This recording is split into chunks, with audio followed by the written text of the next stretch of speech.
Hello dear students, welcome back to ISKC English. നോക്കൂ students, നമ്മുടെ last ക്ലാസ്സിൽ നമ്മൾ ഡിസ്കസ് ചെയ്തത് ആഡ്വേർബ്സിൻ്റെ പൊസിഷനാണ് നമ്മൾ ഡിസ്കസ് ചെയ്തത്. അപ്പോൾ അതിൽ നമ്മൾ പറഞ്ഞിരുന്നത് മാനർ ആയിരുന്നു.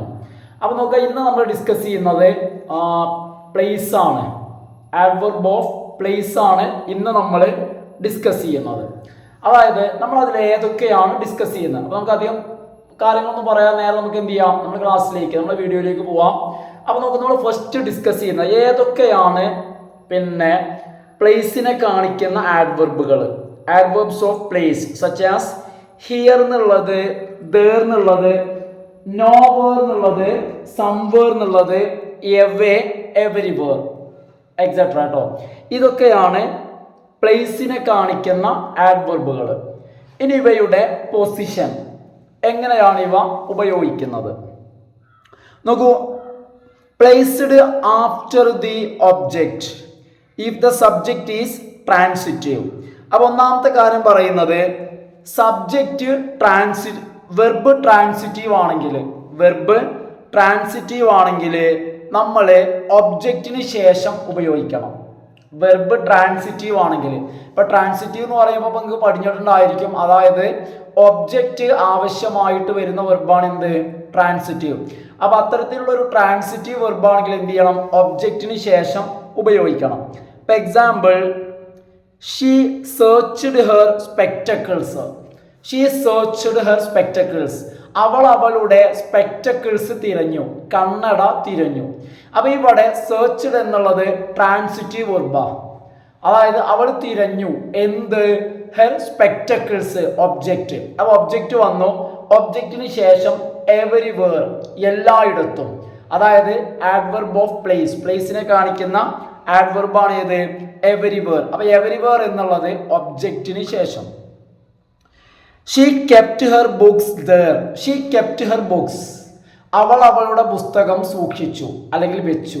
there, അവിടെ. ഷീ കെപ്റ്റ് ഇവിടെയും ട്രാൻസിറ്റീവ് വെർബാണ്. ഷീ കെപ്റ്റ്, അവൾ സൂക്ഷിച്ചു എന്ത്, ഷീ കെപ്റ്റ് ഹെർ ബുക്സ്. ഇനി ബുക്സ് എന്നുള്ളത് ഒബ്ജക്റ്റ്, ആ ഒബ്ജക്റ്റിന് ശേഷമാണ് ആഡ്വർബ്, പ്ലേസിനെ കാണിക്കുന്ന ആഡ്വർബ് there വന്നത്. She kept her books there. അടുത്തത്, if there is no object the adverb of place are usually placed after the verb. ഇത് പിന്നെ നമ്മൾ പറയേണ്ട കാര്യമില്ല. അതായത് വെർബ് ഇൻട്രാൻസിറ്റീവ് വെർബാണെന്ന് വെക്കാം. അതായത് സെന്റൻസിൽ ഒബ്ജക്റ്റ് ഇല്ല എന്ന് വെക്കാം. അങ്ങനെയാണെങ്കിൽ നമ്മൾ എന്ത് ചെയ്യണം, നേരെ വെർബ് കഴിഞ്ഞാൽ നേരെ ആഡ്വർബ് പറയാം. അപ്പൊ നമ്മൾ അവിടെ ഒബ്ജക്റ്റിന്റെ കാര്യം നോക്കേണ്ടതില്ല. അതായത് ഒബ്ജക്റ്റ് വരുന്നില്ലെങ്കിൽ, അതായത് വെർബ് ഇൻട്രാൻസിറ്റീവ് വെർബ് ആണെങ്കിൽ നോക്കൂ.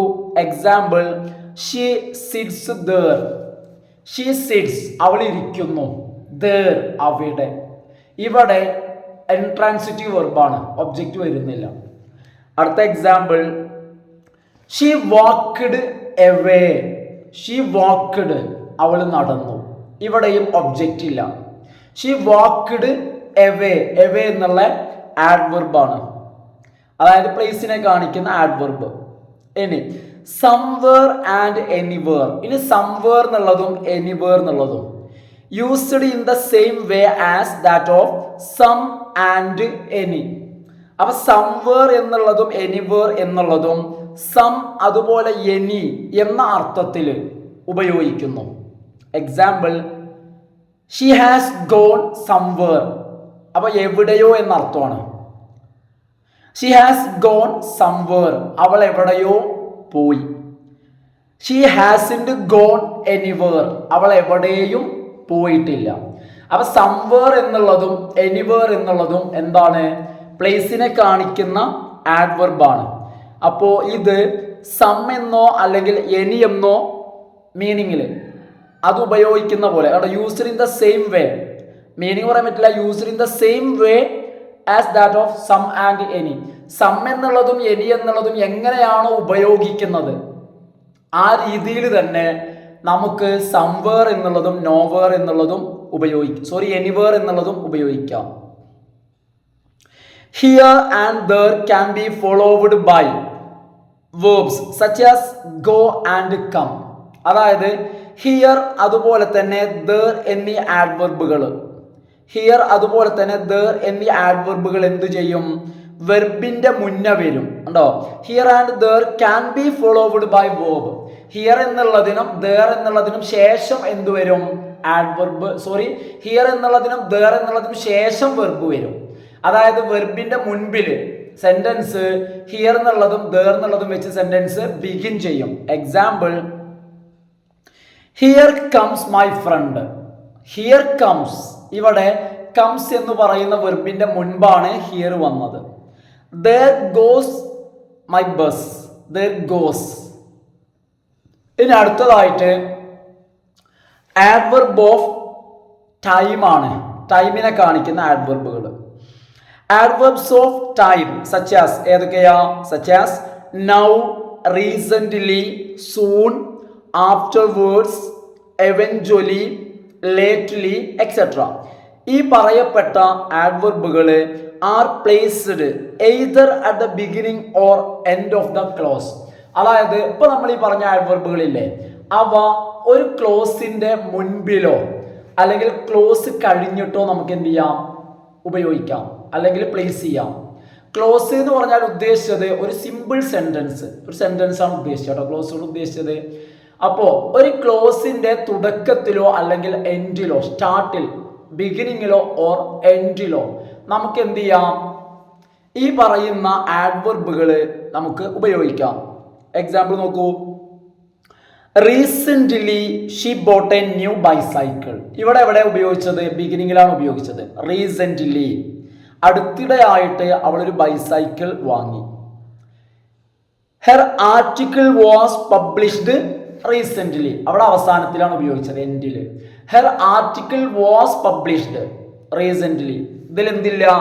ഒബ്ജക്റ്റ് ഇല്ല. ആദ്യത്തെ സെന്റൻസിൽ എന്തുണ്ട്? ഒബ്ജക്റ്റ് ഉണ്ട്. കാരണം അതൊന്നും വിഷയമല്ല, ഞാൻ പറഞ്ഞു എന്നുള്ളൂ. ആദ്യത്തെ സെന്റൻസിൽ she bought a new bicycle, new bicycle എന്നുള്ള ഒബ്ജക്റ്റ് ആണ്. രണ്ടാമത്തേതില് ഹെർ ആർട്ടിക്കിൾ വാസ് പബ്ലിഷ്ഡ്, രണ്ടാമത്തേതില് ഒബ്ജക്റ്റ് ഇല്ല എന്നല്ല.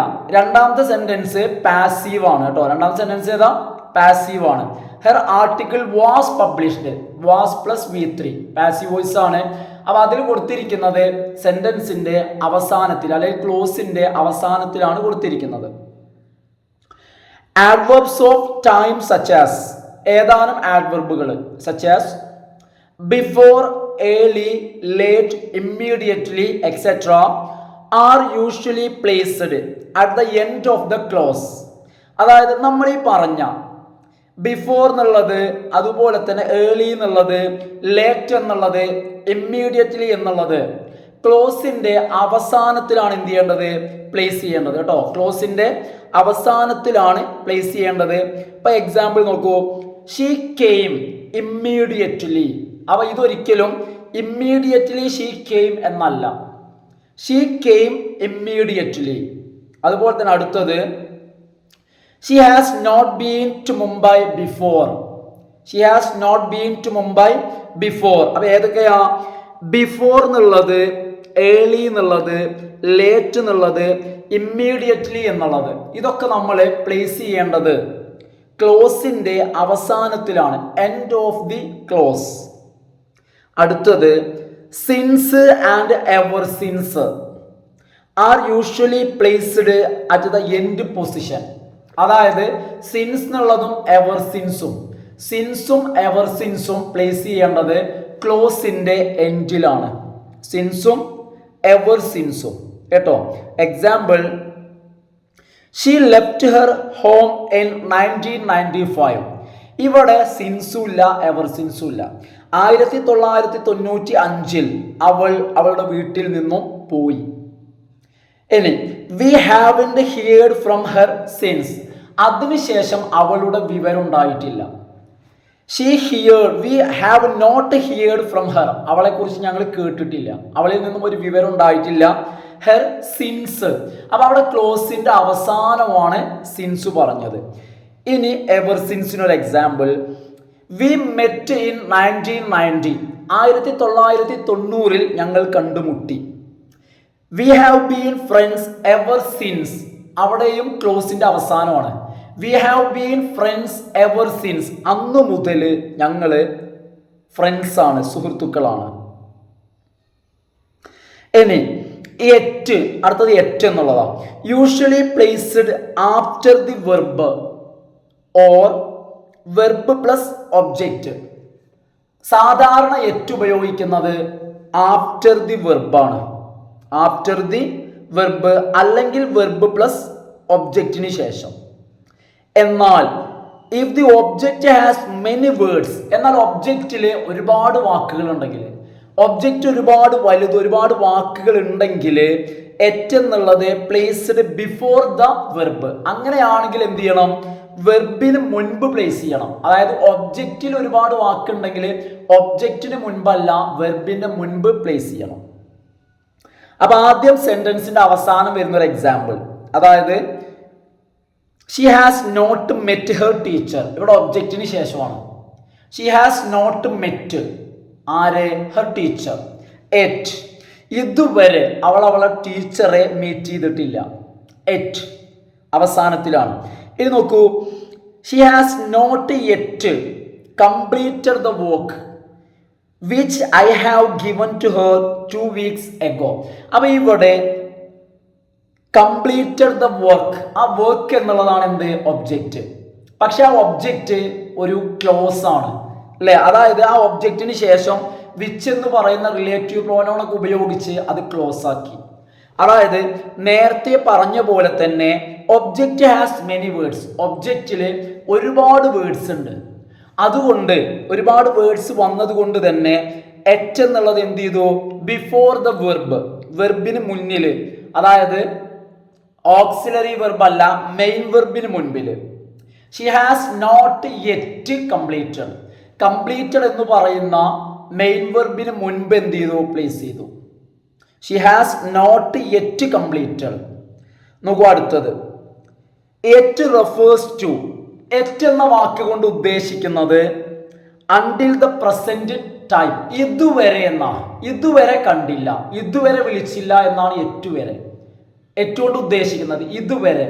That means until the present, present വരെ, അതാണ് at.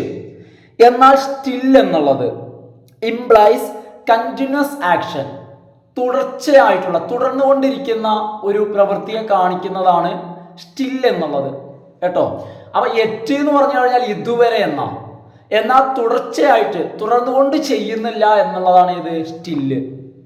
Example, she has not call me yet, ഇതുവരെ. കാരണം ഇതുവരെ എന്ത് ചെയ്തിട്ടില്ല? എന്നെ വിളിച്ചിട്ടില്ല. She still doesn't call me, അവൾ എന്നെ വിളിക്കുന്നില്ല. കാരണം തുടർച്ചയായിട്ട് എന്ത് ചെയ്യുന്നില്ല? എന്നെ വിളിക്കുന്നില്ല. അപ്പൊ നമ്മളിപ്പോൾ ഡിസ്കസ് ചെയ്തത് 2 ആഡ്വർബുകളാണ് ഡിസ്കസ് ചെയ്തത്. ആഡ്വർബ് ഓഫ് പ്ലേസും അതുപോലെ തന്നെ ടൈമും. അപ്പോൾ ഓക്കെ, ഇന്നത്തെ ക്ലാസ് നമ്മളിവിടെ വൈൻഡ് അപ്പ് ചെയ്യാണ്. അപ്പോൾ എല്ലാവരും ക്ലാസ് അവസാനം വരെ കണ്ട ശേഷം ലൈക്ക് ചെയ്യാം, ഫ്രണ്ട്സിനൊക്കെ ഒന്ന് ഷെയർ ചെയ്യാം കേട്ടോ. അപ്പോൾ okay friends, thanks for watching.